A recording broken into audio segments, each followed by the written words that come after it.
Hello everybody, myself Raghubir Singh, lecturer in civil engineering from Pandit Jagatram Government Polytechnic College, Hoshiarpur. Today or in this session of earthquake resistant building construction, we are going to have a very interesting session on strengthening and retrofitting of concrete structures. Till now we have learned a lot about the traditionally built constructions, the masonry constructions. Today we will see some of the techniques, retrofitting techniques of concrete structures. Let's have a look. What are the contents of today's lecture? We will again start up with the definition of retrofitting. What is its need and what are the objectives of retrofitting? Then we will see how we do the structural evaluation of retrofitting, and finally 6 or 7 methods of retrofitting the concrete structures. So today we are discussing only and only on concrete structures. Now starting with the basic definition of retrofitting, it is the modification of the existing structures to make them more resistant to the seismic activity, ground motion, or any soil failures due to earthquakes. Or it can be said that it is an art of providing extra strength to the existing buildings which are weak due to any structural inadequacies and material degradation. So retrofitting is the modification, or it is the provision of extra strength to any building.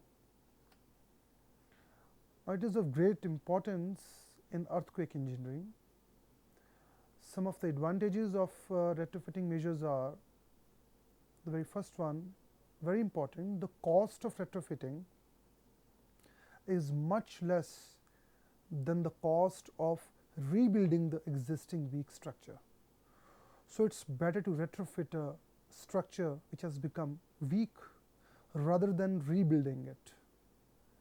The cost is much more in the case of rebuilding the structure. Secondly, the behavior and response of the structures against earthquakes can be modified to a greater extent. Now this is also one of the advantages of retrofitting measure. And finally, the structure can be made very safe against the complete collapse. If we retrofit any structure, so the structure can be made safe against complete collapse.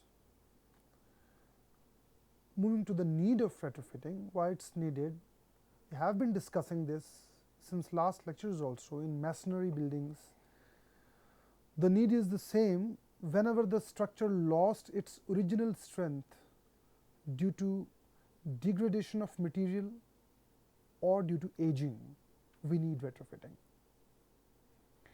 Or whenever there is some structural inadequacy in the present design. Sometimes the structural consultant or the structural engineer has made some mistake during the designing part. So due to those inadequacies also we need retrofitting. Thirdly, whenever there is a change in the codal provisions, we have IS codes, Indian standard codes for concretes, for steel, and for every material. So let us suppose whenever there is a change in the codal provisions, just like IS 456 1978 has been revised to IS 456 2000, in such cases whenever there is a change, we need retrofitting. And lastly, we have our precious heritage monuments like Lal Killa, Taj Mahal, Charminar, and many more. So if we want to preserve those monuments, then to increase their durability and lifespan, once again we need retrofitting. Now moving to the objectives of retrofitting, the very first objective is, as we have just seen, we are interested to increase the strength of the structure.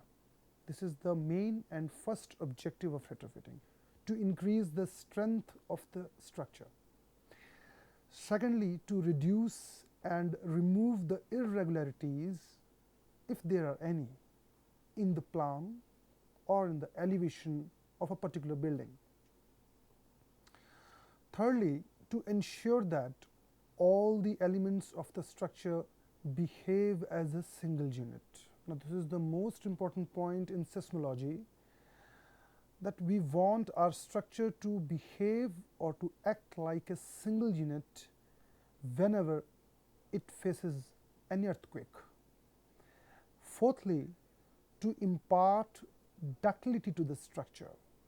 Ductility is one of the main property of a structure, which is the need of an hour as far as the earthquakes are concerned, and this ductility can be imparted by retrofitting any structure.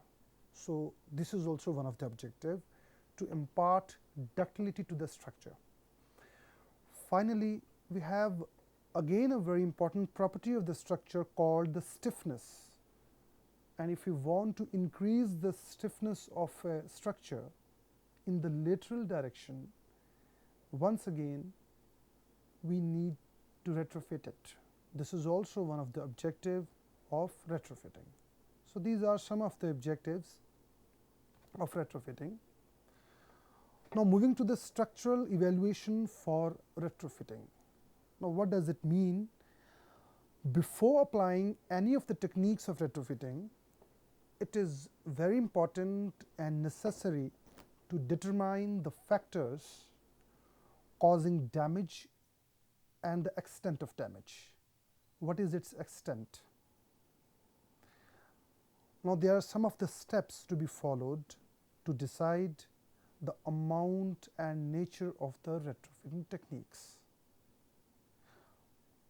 To decide the amount and nature of the retrofitting technique, we have different steps.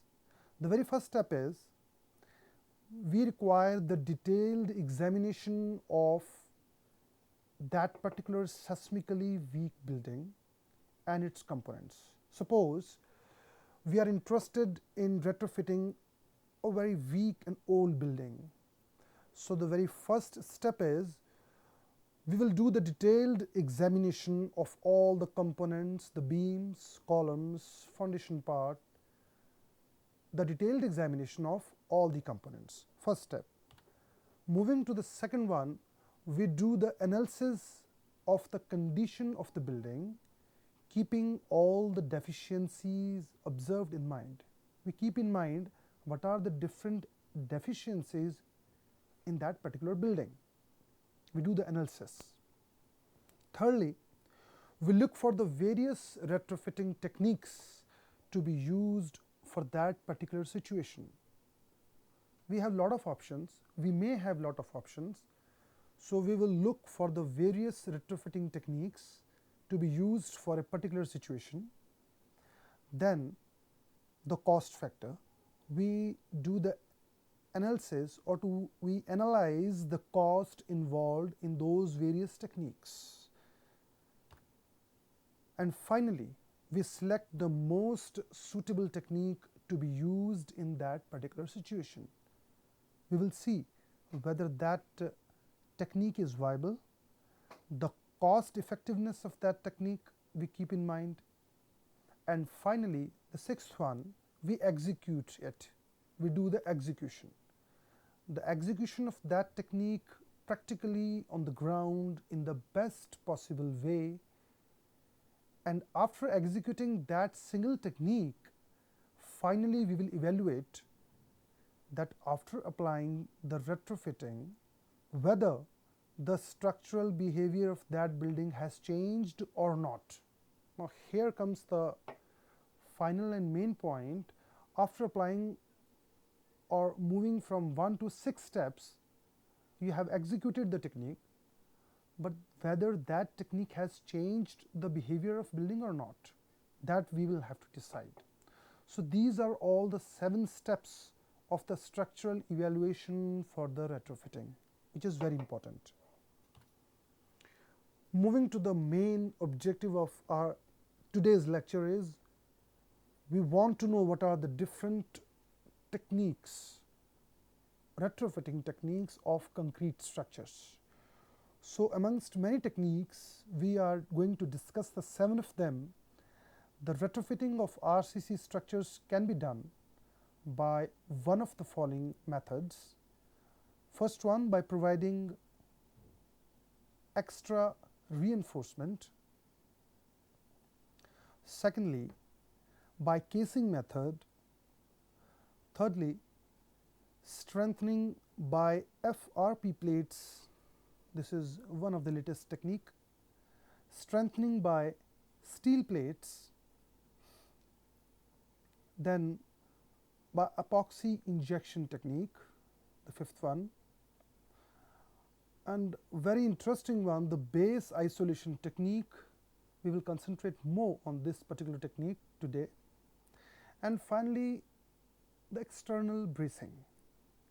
So we have 7 techniques today, and we are going to discuss all these techniques one by one. The first one, providing extra reinforcement. Now, how we provide the extra reinforcement and do the retrofitting? Now, deficient beams and columns are provided with extra reinforcement. Of course, the steel. Reinforcement means steel, especially at the end sections.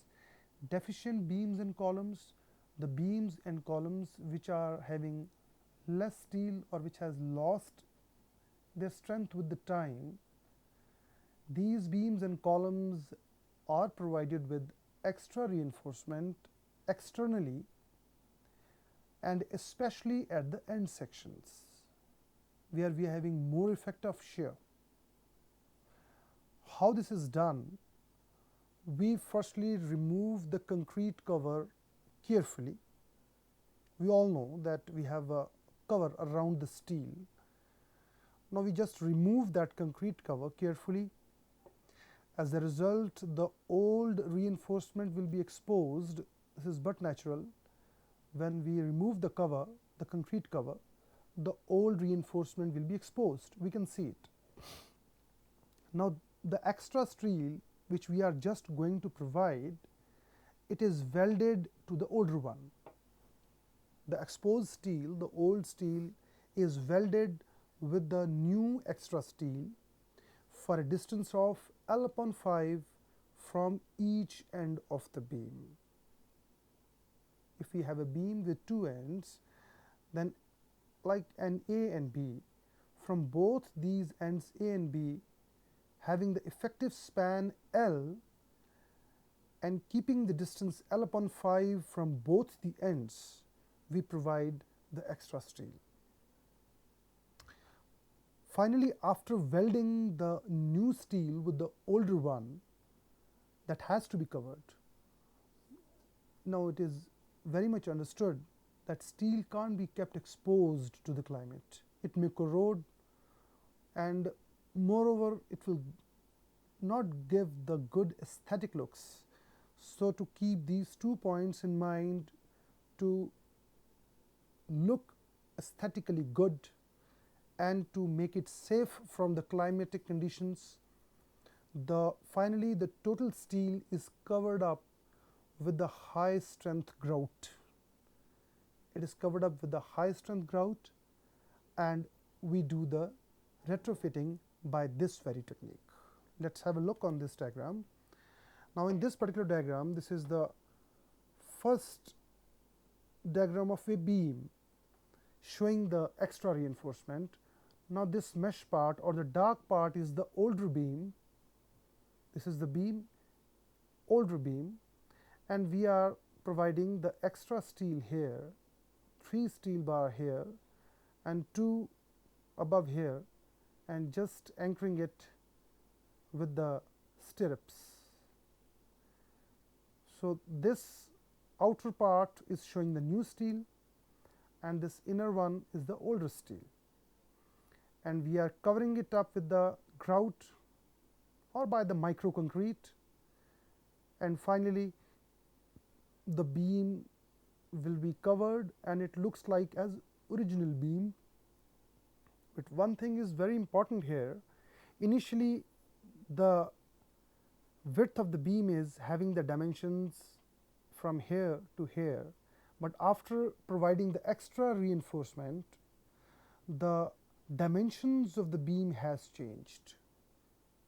The depth part as well as the width part, it has changed now, because we have provided with extra steel as well as some extra concrete or grout. So the final dimensions of the beam has changed. It's more than the original. As you can have a look on these two diagrams also, this is a shear wall and it is retrofitted by providing these extra reinforcement, the horizontal steel, the vertical steel, as well as some two diagonal bars also. Now this is incomplete, since this has to be covered up with some micro concrete. This is an example of a shear wall. An example of a foundation. Now this staircase is also shown, but I am concerned about this part. And here the foundation part, we are again providing the horizontal bars both ways, and again this is incomplete. This has to be covered up with the concrete or the micro concrete. So in this way you can get a very clear idea that what is the purpose behind providing the extra reinforcement in different cases, in the case of beam, shear wall, or in the foundation. This is the very first technique how we do the retrofitting in concrete structures. Moving to the second part, the horizontal part we have discussed till now, the beams. Now coming to the column part, we can do the retrofitting of columns by this particular method called casing. Casing is a technique applied to the load bearing members by increasing the moment of resistance MR and the ductility of the existing sections.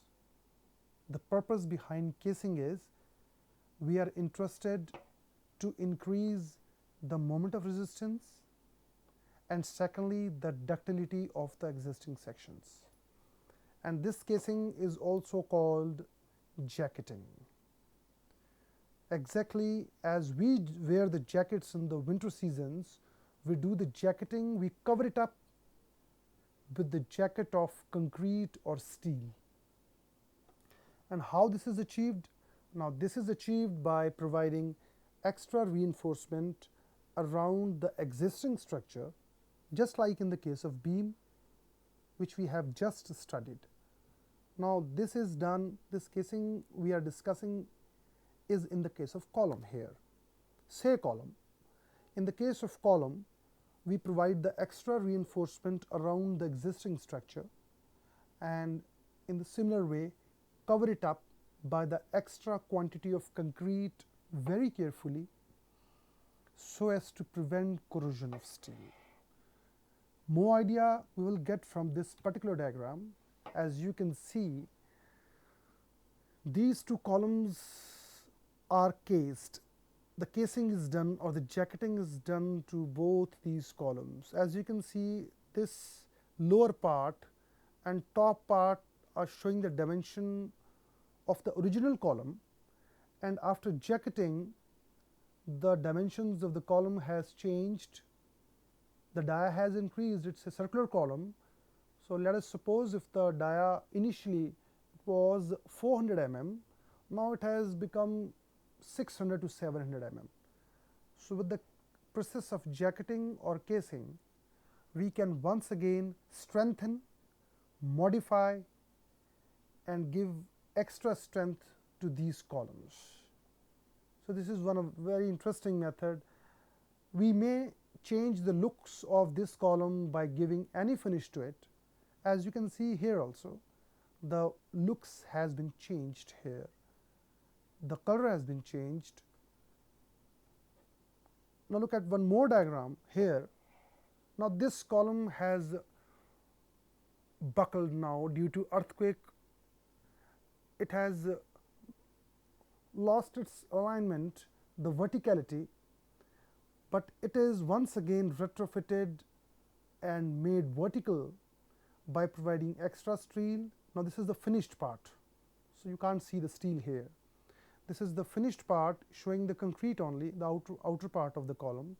So this is the same column which has been retrofitted by the process of jacketing or casing. Once again, let's have a look on both these diagrams showing the process of casing and jacketing.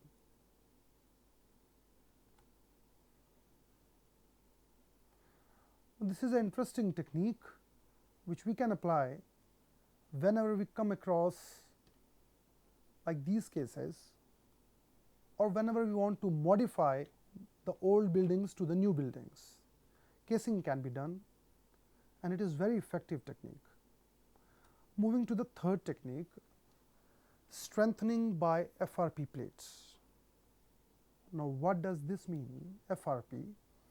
FRP stands for fiber reinforced plastics. Repeating it once again, FRP stands for fiber reinforced plastics. These FRP are available in the market in the form of laminates or sheets, in the form of bars, just like steel bars, maybe square bars or circular bars, or tendons. Tendons we all know we are using in pre-stressing. So FRP can be done in the form of laminates, bars or tendons. Now it is used separately in different conditions, like FRP laminates are attached to the beams to increase their flexural and shear capacities. In the case of beams, we are interested always to increase the bending or the flexural and the shear capacities. So it can be done by applying this technique, by FRP laminates. We will see in the diagram also. Now what is the basic quality of these FRP plates? These are very light in weight, these are non-corrosive, and FRP plates are having high tensile strength. These three are most important properties of FRP products. That's why these are becoming very, very common and very good for retrofitting techniques. Moreover, these FRP plates are attached to the members, the laminas. These are attached by high strength epoxy materials. Yes, this is important. It may come into our mind that how we bond the FRP plates with the beams or to the columns. So we just use the high strength epoxy materials, these are the chemicals, to attach them to the different parts of the structure. Now FRP material bars, if we talk about the bars now, these can also be attached to the web of the beam for shear strengthening, FRP bars. Whereas FRP tendons, these are used for the external pre-stressing. Pre-stressing, the most important technique which we have seen in our previous lecture also in the case of masonry buildings. We use FRP tendons for the external pre-stressing due to its high tensile strength. Now this is the important property of the pre-stressing, that it gives high tensile strength. That's why FRP tendons can be applied there. Look at this diagram. In this particular diagram, this person is applying these FRP laminas or sheets to this particular beam. You can see this is a beam. These two persons are just providing the epoxy here. This is the adhesive. this black color adhesive, this is a beam, and this is a sheet of FRP. So FRP sheet is just bonded with this beam with the help of these epoxies, which are the chemicals. If we see the section of this beam, now these are the 4 beams, beam 1, beam 2, beam 3 and beam 4. And the outline, you can see it is black in color. The outline, this outline is showing the FRP laminas. So this is here in beam 1, it is just provided at the bottom, whereas in 2, 3 and 4 case, it is provided on the sides as well as at the bottom. So this is also one of the retrofitting techniques in the concrete structures. By providing such type of laminas to the beams, we can increase the strength of these beams, we can increase the looks of these beams, or in short, I can say we can retrofit them. So FRP technique is also one of the technique, the third one, to retrofit concrete structures. Moving to the fourth technique, strengthening by steel plates. Now just like FRP plates, mild steel plates can also be used by plate bonding technique to improve the flexural and shear strength of the member. These mild steel plates are glued or bonded to the beams by once again epoxy materials for improving their strength. Now this is very much similar to the FRP technique. But where is the difference? Unlike FRP plates, the third one, because of heavy weight, these plates are not at all suitable to work within narrow spaces. We all know that steel is very bulky, it's very heavy. So due to its heavy weight, it's not at all possible to work within narrow space.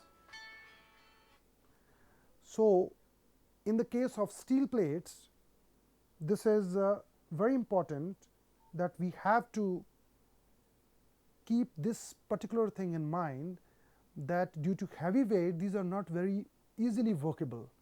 These are not workable at all in the cases we are having narrow spaces. So in the narrow space case, it's better to use FRP plates rather than steel plates. So this is one of the fourth technique of retrofitting. Moving to the fifth one. During earthquakes, we may come across minor cracks or major cracks in the different parts of the building. And those cracks has to be filled up by some of the material so that the strength can be once again achieved of that particular wall or beam or column. So epoxy injection technique is very interesting and practical technique which can be applied in those cases. Actually, epoxy materials are the resinous binding materials having very high tensile strength. These materials are mixed just prior to the application. Now this is very important. As we often see in most of the adhesives, these adhesives stick to our hands if these are not used within short time. So similarly in the case of epoxy materials also, these materials are mixed just prior to application. Whenever we have to apply, few minutes before we have to just mix it up, and as early as possible it's better to use that epoxy wherever it is required to be applied. Thirdly, the materials of low viscosity can be injected in fine cracks. Now, epoxies are available in the market in different forms with different viscosities. These may be highly viscous or these may be liquid in state. if the epoxies are having low viscosity, so these can be injected in the fine cracks with the help of nozzles, with the help of high pressure jet pumps. We can use the guns, or we have different techniques to provide epoxies deep inside the cracks. But this is possible only and only if the epoxies are having low viscosity. This is very common. This is a point of very common sense. Low viscosity epoxies can be applied